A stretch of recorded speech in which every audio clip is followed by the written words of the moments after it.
Hey guys, welcome back. This is Saif with another tutorial from TechForAll.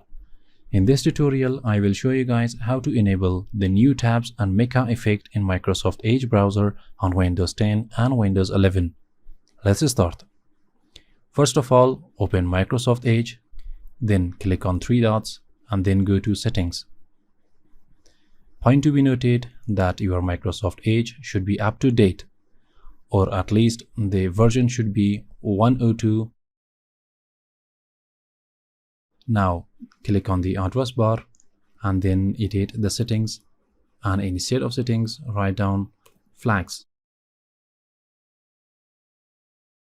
In the search bar, show for experimental appearance settings. From the drop down, if it is default, change it to enable and then click on Restart Microsoft Edge. Now go to Settings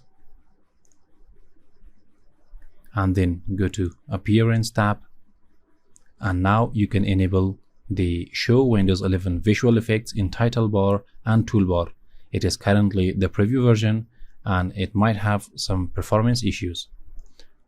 Also, you can enable the rounded corners for browser tabs. Now click on Restart button to restart the Microsoft Edge. As you can see that now the tabs are rounded, and also we have the Mica effect in the browser. If the Mica effect does not work for you, all you need to do is open Settings, then go to Personalization and then go to Colors, and from there you need to turn off this option, Show Accent Color on title bars and Windows borders.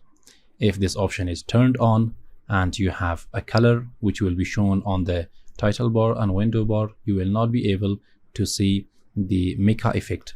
Whenever this feature is turned off, you can see the Mica effect in Microsoft Edge. And that's all for today guys.